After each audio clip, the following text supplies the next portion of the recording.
Hi there, chums. Just a quick video today, a little bit of guitarchaeology, as it were. Firstly, I'd like to say a huge thank you to my good friend, Mr. Richard Trippick, great guitarist and singer in his own right, who back at the beginning of the COVID pandemic and everything, when I found out that my tour for my album, The Silver Age, which came out at the beginning of 2020, got cancelled. I was supposed to do 70 odd dates throughout sort of UK, Europe, America, all that kind of stuff. There was a bit of a financial panic, and I owned this guitar, which is a very special guitar, which I'll tell you a little bit more about in due course. But I had to raise some money in short order, and I put this guitar up for sale, and my good friend Mr. Richard Trippick came and bought the guitar. Unbeknownst to me at the time, I actually had COVID when Richard came to the house to pick up the guitar from me, and I gave him COVID.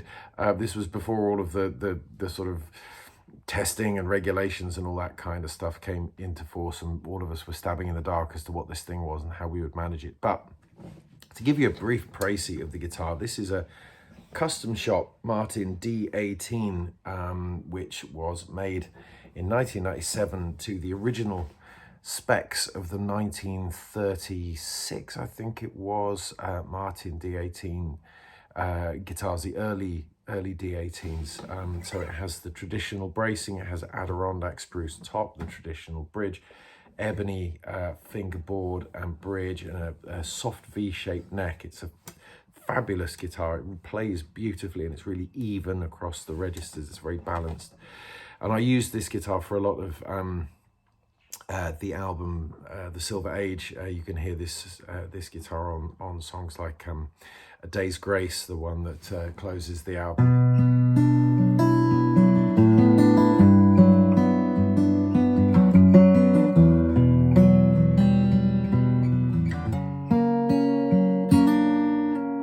You recognize it straight away. And also songs like The Woods Are Full of Wardens.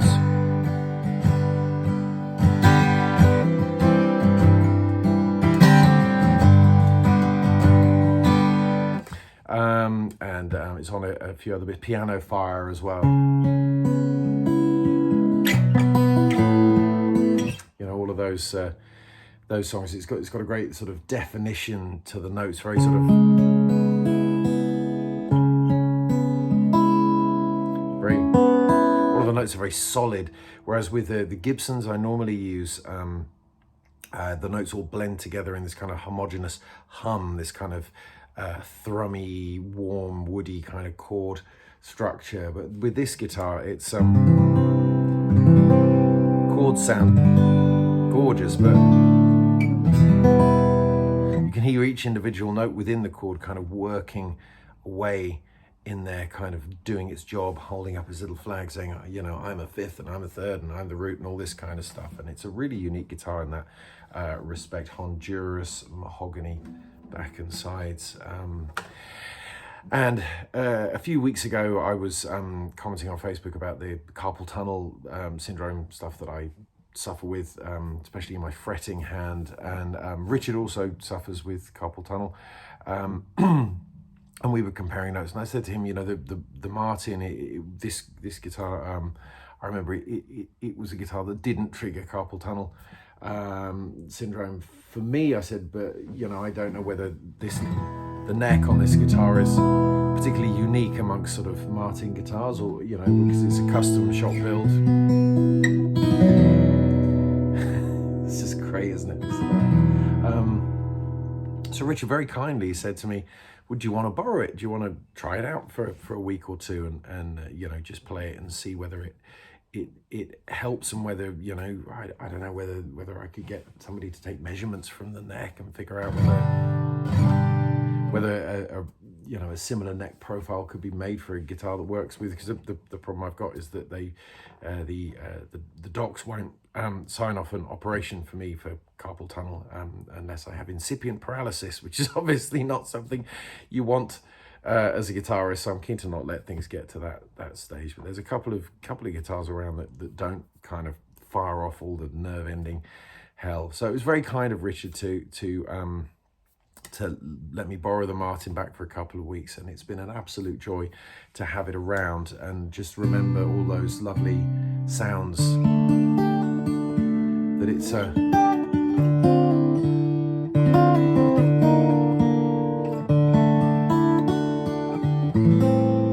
got tucked away under the hood.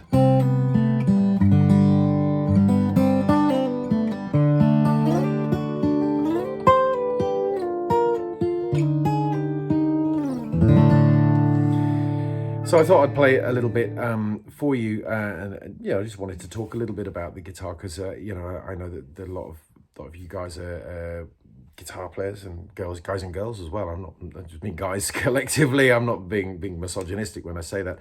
I know a lot of you play guitar and are guitar enthusiasts and stuff, and I love talking about instruments, obviously because it's a big part of what I do and who I am. So this one has just come, look at the lovely silking in the top. You can just see around the sound hole there. Obviously this is a 26-year-old guitar, so it's got a bit of pick wear and whatnot, but it's just, look at the silky and the figuring in that top. It's just marvelous. It's an Adirondack spruce top, so it takes a little bit of warming up. Addy tops tend to go to sleep a little bit. They're a little bit of a harder wood than Sitka spruce, so they tend, you have to play them a little while. If they've been sat in the case for a bit, they have to be sort of woken up. But when they're fully working and doing their job, there's nothing like an Adirondack spruce top.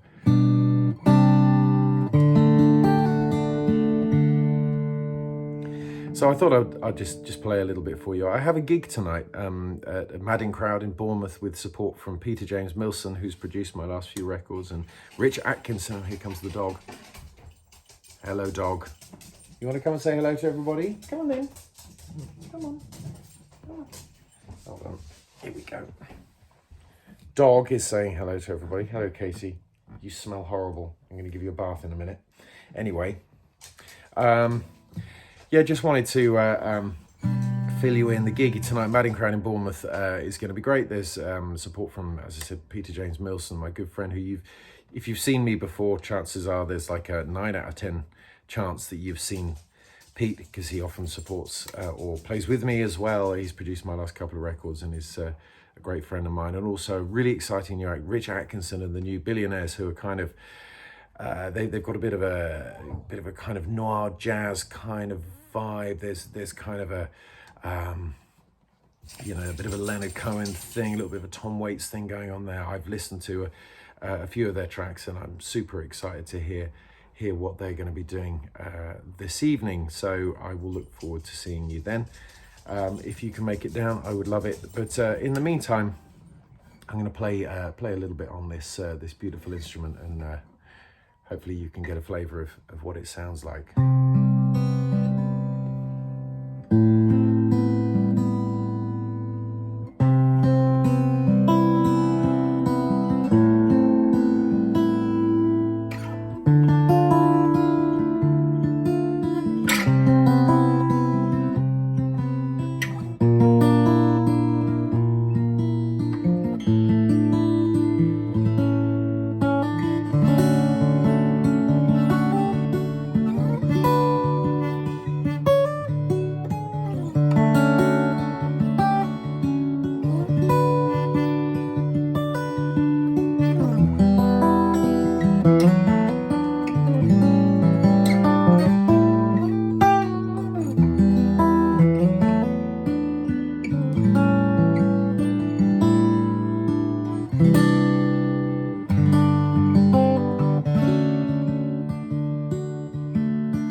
Just a marvelous sounding guitar, and a real pleasure to have it back in the house for a little while. So thank you so much, Richard. I really do appreciate your help and support in my mission to try and find a solution to my wibbling hand problems. So yeah, and I was just messing around, really, just improvising there, a few little bits and bobs, snippets from this, that, and the other. And as I said, gig this evening, mad in crowd. I've even had a haircut for it. They've made me look a little bit like a pie.